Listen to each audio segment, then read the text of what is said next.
जय हिंद, वंदे मातरम, भारत माता की जय। इस समय मैं खड़ा हूँ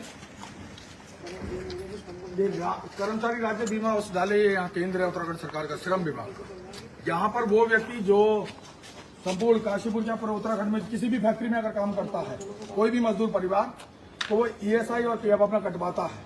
वो इसलिए कटवाता है कि उसको या उसके परिवार को कभी भी कोई भी स्वास्थ्य में अगर कहीं भी परेशानी हो तो वो उसका इलाज पूरे उत्तराखंड, संपूर्ण उत्तराखंड में कहीं भी करा सके।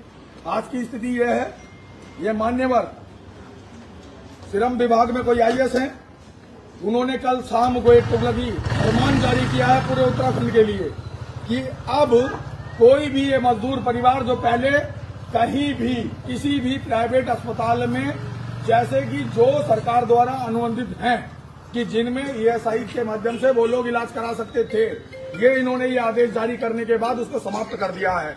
इन्होंने इसमें एक और लिखा है कि अगर किसी भी यहाँ के अधिकारी ने किसी भी निजी अस्पताल में किसी को रेफर किया तो उसके ऊपर कठोर कार्रवाई की जाएगी। ये देहरादून में बैठे अधिकारियों से मैं कहना चाहता हूं, मान्यवर, आपके इस काशीपुर सरकारी अस्पताल में कितनी सुविधाएं हैं, पूरा काशीपुर भली भांति परिचित है। 2 दिन पूर्व ही कुमाऊं में इस उत्तराखंड की सबसे दर्दनाक हादसा हुआ, जिसमें एक बस हादसे में लगभग 35 से 40 लोगों की मृत्यु हो गई। रामनगर उनको लाया गया, रेफर सेंटर बना दिया गया, एक मरीज वहां नहीं रोका गया।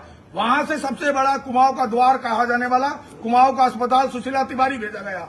वहां पर भी मात्र 2 से 3 आदमी एडमिट है, सबको ऋषिकेश एम्स में भेज रखा है, वहां उनका इलाज चल रहा है। मैं ये तुगलकी फरमान जारी करने वाली जो ये आईएएस अधिकारी हैं, इनसे पूछना चाहता हूं कि माननीय महोदया, आप मुझे ये बताएं कि आपके सरकारी अस्पतालों में कितनी सुविधाएं हैं कि ये जो परिवार जो अपनी तनख्वाह में से पीएफ ईएसआई कटाता है, क्या इनका अधिकार नहीं है या किसी बड़े अस्पताल में डायरेक्ट जाके इलाज कराए? और ये आज से नहीं करा रहा है, बरसों से करा रहा है। उत्तराखंड सरकार ने ही और दूसरे राज्यों की सरकारों ने ही प्राइवेट अस्पतालों को अनुबंधित कर रखा है। इनका अधिकार है, ये कहीं भी जाएं, जहां मन करेगा वहां इलाज कराएं। ये एक बीमा होता है जिनके माध्यम से ये लोग इलाज कराते हैं। इन पे सरकार भी कोई रहम नहीं है, सरकार कुछ नहीं कर रही है। ये अपनी हर महीने अपनी तनख्वाह में से किसी का बेटा नौकरी कर रहा है, किसी का पति नौकरी कर रहा है, वो अपने महीने की तनख्वाह में से कटाता है, तब जाके इलाज लेता है। किसी का कोई एहसान नहीं है। मैं आपके माध्यम से जितने भी काशीपुर के अंदर फैक्ट्री मालिक हैं, सारों से निवेदन करना चाहूंगा कि उत्तराखंड सरकार से बात करें। आप सभी के सभी लोगों से संपर्क हैं। आज ये संकट आपके प्रत्येक वर्कर पर, काशीपुर में रहने वाले नहीं, उत्तराखंड में रहने वाली जितनी भी फैक्ट्रियां हैं, जितने भी मजदूर हैं, सबके ऊपर ये संकट है कि आज ये परिवार यहाँ इलाज के लिए तड़प रहे हैं। सारे प्राइवेट अस्पतालों ने इलाज बंद कर दिया है। क्यों? ये आदेश जारी है। अब ये परिवार इलाज नहीं करा सकते। इनके लिए कहा गया कि पहले यहां से सरकारी अस्पताल जाएंगे, सरकारी अस्पताल वाले रेफर करेंगे, फिर वहां से फिर रेफर करेंगे। ये लोग इन रेफर में ही रोड पर भटकते भटकते मर जाएंगे। मुझे लगता है कि इस पर उत्तराखंड सरकार को चिंता करेगी और सभी लोग, फैक्ट्री मालिक लोग जितने हैं, इस पे चिंता करेंगे। 24 घंटे के अंदर अंदर कल रात्रि में ये आदेश, कल शाम को रात्रि में ये आदेश पारित हुआ है और सुबह इस पूरे कार्यालय के बाहर मजमा लगा है। एक अभी यहाँ से गर्भवती महिला है जो पीड़ित थी, उनको अस्पताल भेज दिया गया है। लेकिन अगर किसी की भी इलाज के अभाव में मृत्यु हुई तो उसकी जिम्मेदार पूर्ण रूप से उत्तराखंड सरकार होगी। प्रत्येक यहाँ का शासन से लेकर प्रशासन तक का अधिकारी होगा। अगर कोई भी व्यक्ति इलाज के अभाव में अगर किसी ने भी दम तोड़ा, 24 घंटे का समय है।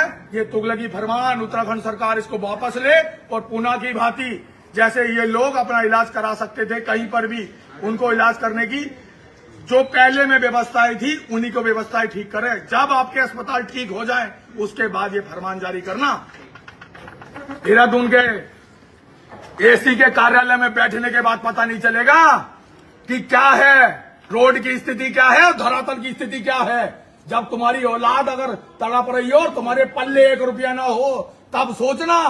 अभी वहां बैठ के साइन करके चिट्ठी पे पकड़ा दी है और आदेश दे दिया कोई अधिकारी करेगा तो उसमें कानूनी ठोस कार्रवाई होगी। ठोस कार्रवाई करनी है तो तो इन पे कर लेना, इन भटियों पे जिन्होंने नाश कर दिया है शहर का। 24 घंटे का समय है शासन प्रशासन के बाद। अगर एक भी मरीज, एक भी व्यक्ति अगर चल पाओ रोड पर उसकी मृत्यु हुई तो उसकी हत्या का मुकदमा लिखवाऊंगा मैं, उसी अधिकारी पे लिखवाऊंगा जो अधिकारी लापरवाही बरतेगा। सभी से अनुरोध है, जितने अधिकारी सुने, जितने शासन प्रशासन और जितने भी इस शहर के नेता लोग और जितने भी माननीय विधायक, पूरे उत्तराखंड के 70 विधायक हैं और 70 के 70 विधायक चिंता करें इस तुगलकी फरमान का। सरकार की छवि खराब करने का काम जो एक देहरादून में बैठे हुए अधिकारी ने किया है, तत्काल इसको वापस कराया जाए। मुझे पूर्ण उम्मीद और आशा है कि ये तत्काल इसको वापस करके पूर्ण की भांति इन लोगों को इलाज मिलना 24 घंटे के अंदर प्रारंभ हो जाएगा। जय हिंद, वंदे मातरम, भारत माता की जय।